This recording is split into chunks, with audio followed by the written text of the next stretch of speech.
Sometimes it's helpful to understand how it works, and we've talked a lot about that. We've talked about the laws of physics, and that's not hard to understand.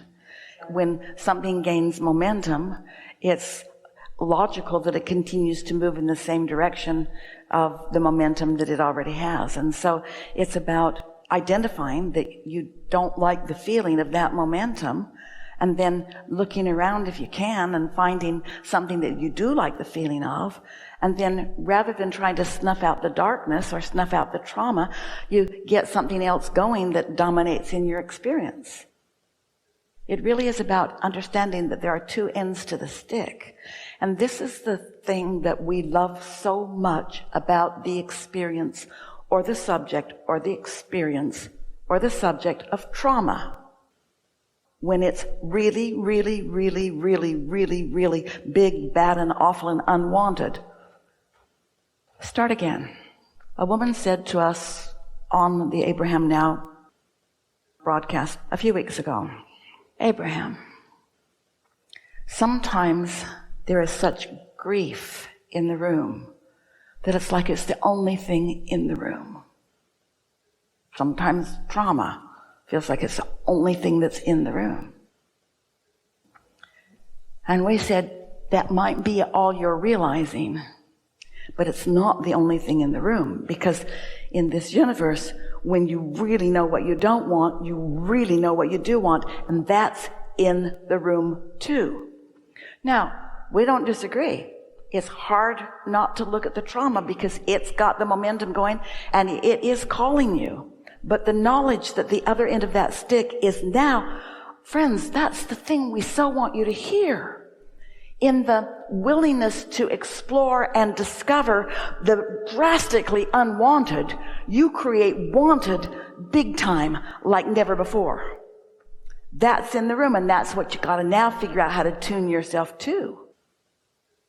Understanding the physics of the world in which you live and of the universe, that you don't carry it with you, you renew it with the next thought and the next thought. So something happens and you think about it, and then you remember it, and then you tell someone, and then they talk about it. And then, because you're still focused upon it, you find books about it, and then you realize there's other people that have thought about it. You see, it's the law of attraction. No matter what happened and no matter how wonderful or awful it was, if you don't revisit it and reconstitute the feeling within you, which is your point of attraction, which you then step into the field of attraction with that vibrational offering, it will cease to be, because you are the promoter of it, the promulgator of it, the creator of it, the continuator of it. And so the bigger question is, if you believe that, and we want you to because that's how it is, things don't keep going if you don't keep thinking about them. But you live in a world that is so fascinated with conversation about everything, and everybody's talking about everything all the time, that there are hooks into so many things until you really get into a clear space where you're not attracting that anymore. You don't release it, you activate something else. That's what we were saying to the dear woman that was in the seat for so long today. You can't get rid of it. I'm going to release you as you're still active about it. And so it keeps coming back. That's why it keeps staying vivid. Sometimes it becomes more vivid, more vivid, more vivid, because the more you live something unwanted, the more you ask for this, and the more you ask for this, then the more the absence of it feels like that. You have to care about the way you feel. And most people who keep trauma going are trying to explain themselves through it. They're trying to get somebody's attention about it. They're trying to get someone punished for it. They want to be right rather than feel good. And so they just keep gathering it and gathering it and gathering it and supporting it and supporting it and supporting it. It keeps coming and coming and coming and coming. But as life moves on, then it feels like more of a weird anomaly, which makes it more that you want to get rid of, more that you want to get rid of. Trauma is constantly renewed. It's constantly renewed. And if it weren't, it would cease to exist in your vibrational frequency. It would cease to exist, and it would cease to replicate itself in other ways. What we're getting at here is without an active point of attraction about it. So the bigger question is, how can I not think about what I'm thinking about? How can I not think about what I think about? I'm going to stop smoking. I'm not going to think about that anymore. Well, now you're thinking about that thing that you're not thinking about, and now you're thinking about it because more about it has come to you. This is the way the law of attraction is. It's like the law of gravity. It doesn't stop doing its gravity thing. And the law of attraction doesn't stop doing its attraction thing. So you have to see yourself new in every moment, presenting yourself anew in this segment to the law of attraction. How are you presenting yourself? As a victim of trauma or as an appreciator of that? Esther watched a television program. It was so interesting, and she enjoyed it. It was a binge watcher kind of thing. She watched it for 6 hours in one day and finished it all. Hardly got out of her chair. It was interesting. It was fascinating. It was pretty people. It was interesting things. And it had trauma in it. It was about a person who looks for and finds missing people and things. And he was so cute. He reminds her of a friend. And so nice in the way that he spoke with people and not letting them, this is the character, not letting them put him down even though they were trying to stop him. He just kind of relaxed and kept going for what he wanted. And so there were many things about it that Esther really was enjoying. Not the chopping up of bodies and putting them in barrels and things like that. Not the danger stuff, but enough that it felt better than the boredom that she was experiencing before at first. And then, like our friend that just can't stop thinking about it, she sort of got hooked on it. Stay with us. Now, none of that is anything like Esther's life. And none of that is like anybody that she knows. She's never been up close to any of that, ever, ever, ever. The next day, her daughter called and said, "If you try to reach me, I'm not answering my phone because I've been called for jury duty." And Esther said, "Okay." And then Esther forgot. And so she called her, and her daughter was at lunch, really enjoying the gardens around the place and how beautiful it was. She said, "I'm playing tourist on the lunch break." And then in the middle of the conversation, she heard her daughter say, "What? I'm sorry." And then she heard a voice say something. And then she heard her daughter say, "Well, yeah, I can help you." And then she wasn't on the phone anymore. And Esther thought, she's been abducted. I need to call that guy. Now, she didn't really think that, but it was the first time that Esther's even been close to a feeling like that. Well, why do you think that happened to Esther? She watched hours of that on television. She let the television move her to that feeling. She found herself hiding under the blanket sometimes and not watching, and even muted it a few times. We know, you'd think she would be more enlightened. We know that. But what we're saying is that Esther activated something.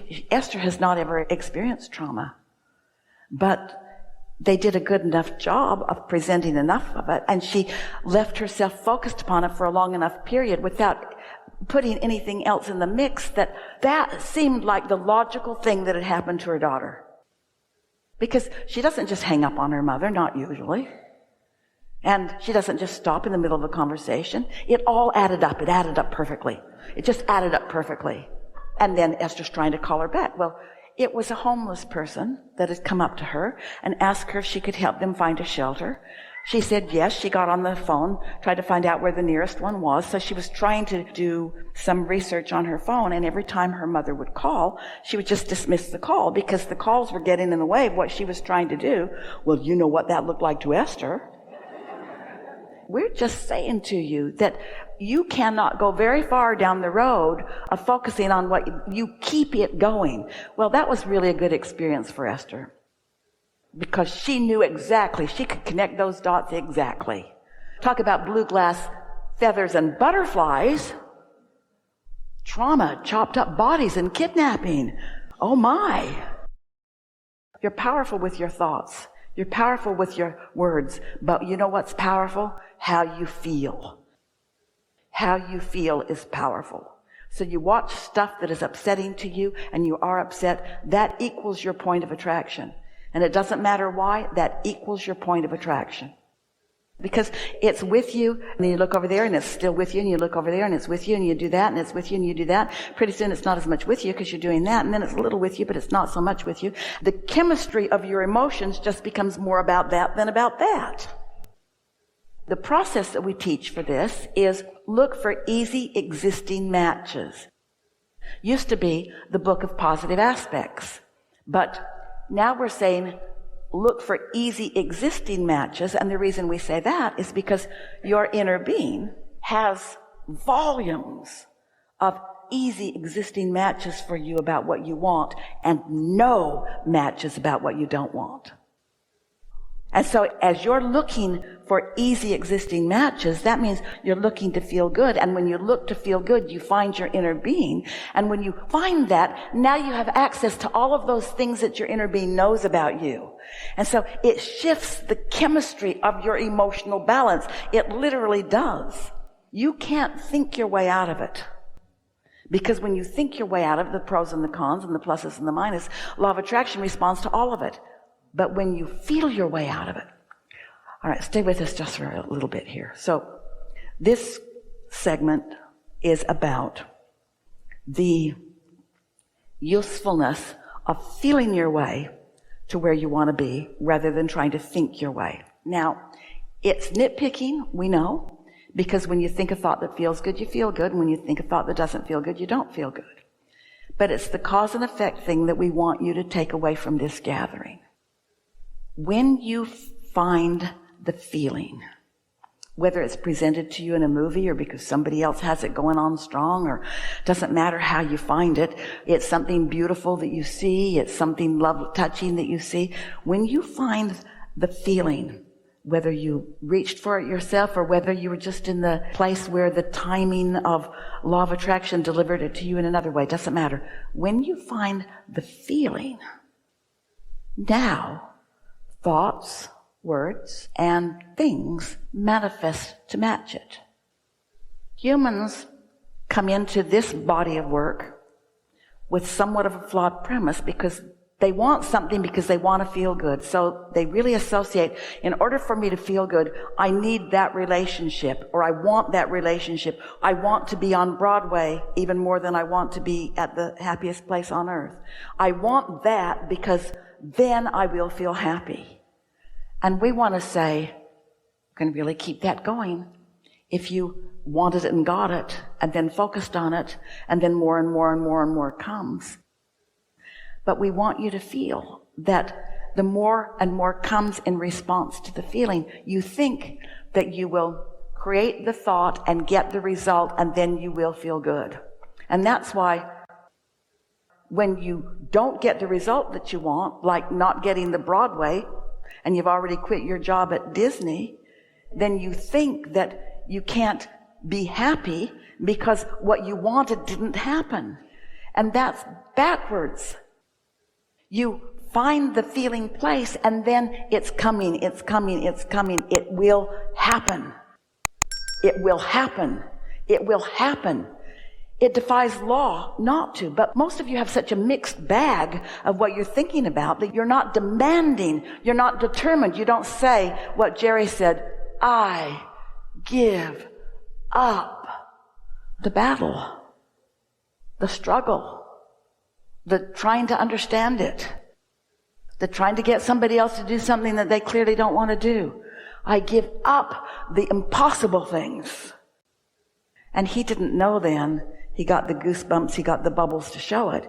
He didn't understand then that he gave up everything that was in the way. And what he wanted more than life itself came not that much longer in the form of his relationship with Esther. It comes to do with the laws of the universe that you can implement anytime you want. But you gotta care about how you feel. You gotta want to feel like your inner being feels.